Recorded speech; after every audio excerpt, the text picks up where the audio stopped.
Matt Stepp, Dave Campbell's Texas football, back here at the Kilgore 7-on-7 state qualifying tournament. Here at the head coach of the Bayou Bullies from Jefferson, Texas, Coach Ty Taylor. Coach, appreciate you taking a few minutes to chat with us today. Yeah, absolutely.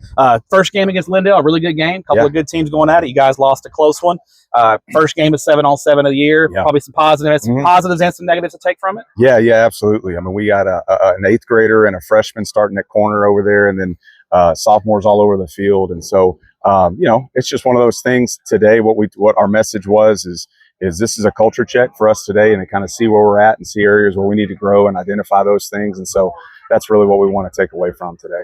Yeah, and we all know 7-on-7 is not real football. The linemen aren't out here, but I know there's a lot of things you can take away. Yeah, absolutely. With you playing so many young, very talented but young guys, these are the kind of growing opportunities that you want to see. And you've been around. I mean, you're not old like me, but you've been around for a little while, so you're going to go through those growing pains, and you're playing, babies. And you got a kid who hasn't even started high school out there playing. Right. So, yeah, absolutely. Yeah, for sure. How do you kind of handle those growing pains while coaching them up and addressing the things they need to work on, but also keeping their heads up and not letting them get down on themselves? Yeah, I think the main thing is just look for the positives and really just hold them to a standard and have the standard set, and make sure the old guys are doing a great job of showing those guys the way and making sure that they're adhering to our standard of how we play and the speed in which we play and our body language. No matter what happens on a series, our body language shouldn't change. So it's all those types of things that just take some time but we'll get there. And last year, your first year there as a head coach, you guys go 12-1, have a heck of a year. You push Malakoff in that third round game, a really good Malakoff team that had been on a long winning streak and played in a state championship game last year, won a state championship the year before. So you guys, I think year one was probably a big success. From your perspective, now that you've been doing this for a year, if you were to tell yourself a year ago, was there anything that did you kind of know what you were getting into, or did you learn a lot of new things about being a head coach AD? Yeah, absolutely. Learned a ton of new stuff. I liken it to, when you have a kid for the first time, you can read all the books and do all the classes and everything, but nothing prepares you to take that baby home from the hospital. And so that's kind of how it was for me. Coach Gibson's here, and learned a ton from him and watching him and growing underneath him, but there's nothing like just doing it yourself and having to kind of figure some things out. So yeah, it was a big growing year for me, and a lot of things that I had to learn. But yeah, really proud of our kids and our assistant coaches and the way they handled this year to make it such a success. It's one of those things when you're a young coach, you probably hear the boss man always say, "Oh, you won't never know until you're sitting in the big chair." And now that you're in the big chair, you're like, "Oh man, that old guy was right, wasn't he?" Exactly. Yeah, for sure. And the community, I know the city of Jefferson, the community was super excited about you guys.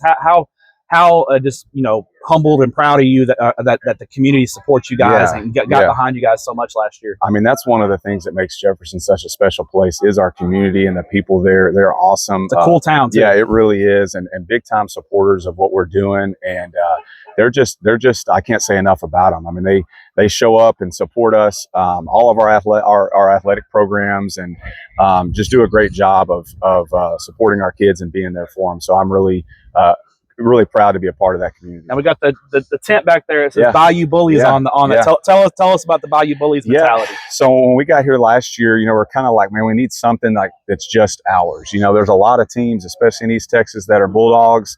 There's a lot of teams that are maroon and white. And so we wanted to find something that we could identify with as being just us. And so what I tell people is, we got the Big Cypress Bayou running right through the middle of town. A lot of people don't know that. And that's a big part of our community. And so, there's a lot of Bulldogs and there's a lot of maroon and white teams, but there's only one Bayou Bullies, and that's in Marion County, Texas. There you go.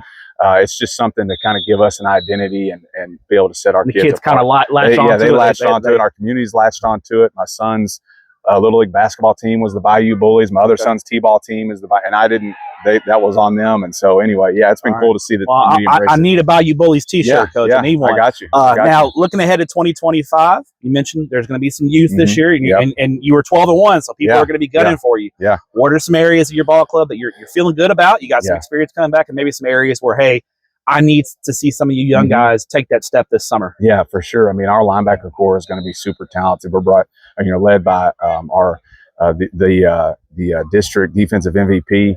Coben Tomlinson, he's just going to be a junior, and then Dale Brown is going to be a senior, one of our few seniors, and they're both super talented. We're all district players last year. So that position is going to be one that's really good for us. And then, of course, we lose Cam Williams at running back. He's at UNLV, but we have a really good group of kids that's going to be in that position. So we kind of are looking at those to be our strengths. Of course, up front, O-line and D-line is always a concern, especially at our level, because depth can be an issue. So I've never heard a coach tell me he had too many offensive or defensive linemen. That's right. So that's always a concern, but we do feel good about the kids we have in those spots. All right. Final question for you, Coach. You've been in town for a year now. So now if Tepper, myself, Pickle, Mallory, Powers, we come to a game in Jefferson, where are you sending us for pregame meal? Oh, there's one answer. It's Riverport Barbecue. Okay, Riverport Barbecue. I think Tepper's been there before. Yeah, already. It's awesome. It's unbelievable. They're really good to us, and got everything there is good. But they're known for the swamp fries. That's fries with brisket and barbecue sauce and jalapenos and cheese and all good stuff. So you're going to need to take a good nap after that. But they're really yeah. What is the swamp fries your go? What's the Coach Taylor go-to order? So my go-to, because typically I have to go back to work and function. So I can't just can't go too hard. But is I like getting the ribs. Okay. Ribs, and they have really good fried okra. And so, that's my go-to. All right. There he is, Ty Taylor, the head coach of the Jefferson Bulldogs. Coach, and good luck to your team the rest of the day. Yeah, appreciate what you do for student athletes in the state of Texas. Thank you. Appreciate you.